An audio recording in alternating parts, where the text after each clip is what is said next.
Welcome back to Timeless Wisdom, where we uncover the guidance from the Quran and see how it applies to our lives today. This time, we're exploring hypocrisy, how it plays out in society and maybe even within ourselves. Yeah. Through the lens of Surah Al-Baqarah, verses 13 and 14. Yeah, it's remarkable how these verses revealed centuries ago still hold such profound relevance to the human condition.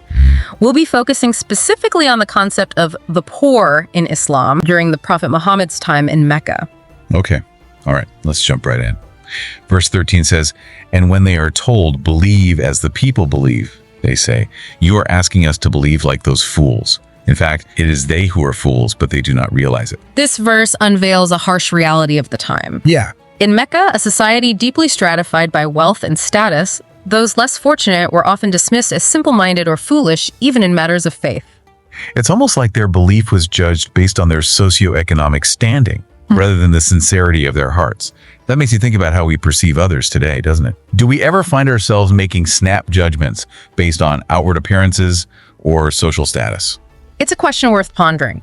The Quran challenges us to look beyond those superficial markers, reminding us that true foolishness lies not in embracing faith, but in prioritizing worldly gain and succumbing to corruption. You know, this reminds me of something I read recently about cognitive dissonance in psychology. It's this idea that when our actions don't align with our beliefs, it creates this internal conflict and discomfort. That's a fascinating connection, and it perfectly illustrates the hypocrisy highlighted in these verses. Those who outwardly conform but inwardly mock are essentially living in a state of dissonance, constantly trying to reconcile their true feelings with their outward facade. Let's move on to verse 14, which takes us deeper into this double life. "And when they meet those who believe, they say, 'We believe.' And when they are alone with their devils, they say, 'Surely we are with you. We were only mocking.'" This verse paints such a vivid picture of duplicity. In public, they feign belief to fit in and avoid social consequences. But in private, they ridicule the very faith they pretend to uphold. That phrase, "when they are alone with their devils," always strikes me as particularly powerful. It's like the Quran is giving us a glimpse into their true selves, unmasked and exposed. Absolutely. The Quran often uses such vivid imagery to convey deeper truths. Just as wrongdoing thrives in secrecy, far from the light of truth, genuine faith is characterized by openness and transparency. It's like the difference between someone living a lie and someone embracing honesty and integrity. One is shrouded in secrecy and fear, while the other is open, bringing genuine comfort and peace of mind. That's a perfect analogy. And this leads us to an important question for ourselves. What are the things we feel compelled to hide? What actions make us uncomfortable when brought into the open? Because often the things we hide reveal the gap between our outward persona and our true selves. Yeah. It's in that gap where hypocrisy takes root. It's interesting how the Quran highlights the inherent goodness of virtues. Even those engaging in sinful behavior seem to recognize their worth, wouldn't you say? Precisely. It speaks to the universal appeal of virtues like honesty, kindness, and compassion. Yeah. Even those who stray from them acknowledge their value. That's what I find so fascinating about these verses. Right. They not only expose the hypocrisy of those who mocked the believers, but they also reveal this deeper struggle within them. A struggle to reconcile their actions with their innate understanding of what is right. Absolutely. And that struggle, that internal dissonance, can lead to a profound sense of unease and ultimately a lack of fulfillment. So how do we break free from that cycle? How can we ensure that we're not falling into the trap of hypocrisy ourselves? It begins with self-awareness, taking the time to reflect honestly on our actions and motivations, and acknowledging any discrepancies between our words and deeds. It's about having that tough conversation with ourselves, even when it's uncomfortable. Exactly. And from there, it's about making a conscious effort to align our actions with our values. Choosing the path of integrity, even when it's difficult or unpopular. It seems like the Quran is urging us to strive for a life where our inner and outer selves are in harmony, where our actions reflect our true beliefs. Precisely. And that harmony, that alignment, is where true peace and fulfillment reside. It's not about seeking external validation or material gain, but about living in accordance with our deepest truths. This reminds me of the saying, actions speak louder than words. It's easy to talk about virtues, but living them out authentically is where the real challenge lies. You're absolutely right. And the Quran provides practical guidance for navigating that challenge. It emphasizes the importance of sincerity in our intentions, consistency in our actions, and constant self-reflection to ensure we remain on the path of righteousness.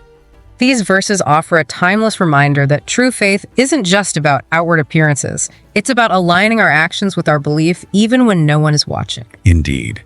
It's about cultivating that inner integrity that resonates in all aspects of our lives. This leads us to the question of how we can apply this wisdom to our lives today. Yeah. Thousands of years after these verses were revealed, how can we use them for personal growth? Well, I think there are several key takeaways here. First, we need to be mindful of our own judgments. Just as the people in these verses dismissed others based on superficial markers, we too might be making assumptions about people without truly knowing them. It's a call to be more open-minded and compassionate, to look beyond appearances and recognize the inherent worth in every individual. Absolutely.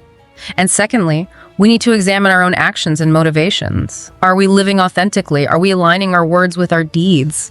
Or are we putting on a show for the world while harboring doubts or engaging in behaviors that contradict our stated values? A tough question, but an important one. It's about recognizing the potential for hypocrisy within ourselves and actively working to bridge that gap between our aspirations and our reality. Yeah. It seems like the Quran is offering this blueprint for self-improvement, by encouraging that inner reflection and then that outward action that matches what we believe. Exactly. And it's a process that requires continuous effort and vigilance, but the rewards are immeasurable. What strikes me is how those who engage in hypocritical behavior still seem to acknowledge the inherent goodness of virtues. It's as if they can't escape the pull of their conscience. That's a profound observation. It speaks to the universality of moral truths. They resonate with us on a deep level, even if our actions don't always align with them. So how do we bridge that gap? How do we move from simply acknowledging those truths to embodying them in our daily lives? I believe it starts with sincerity. Being truthful with ourselves about our intentions and motivations is crucial. The Quran emphasizes the importance of purifying our hearts because that's where our actions stem from. So it's not just about outward appearances, but about cultivating genuine righteousness from within. Precisely. And that involves seeking knowledge, understanding the principles of our faith, and striving to apply them in all aspects of our lives. It sounds like a lifelong journey of learning, growth, and self-reflection. Indeed.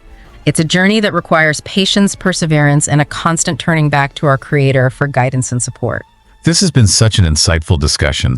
I always find it fascinating how the Quran's wisdom remains so relevant to our lives even today. I couldn't agree more. It's a testament to the timeless nature of its message and its profound understanding of the human condition. For our listeners who are intrigued by these insights and want to delve deeper into applying Islamic teachings to their own lives, I encourage you to check out our channel, The Broke Entrepreneur. We have a wealth of resources and discussions that can support you on your journey of personal and spiritual growth. And remember, the Quran's wisdom is timeless. Apply it today.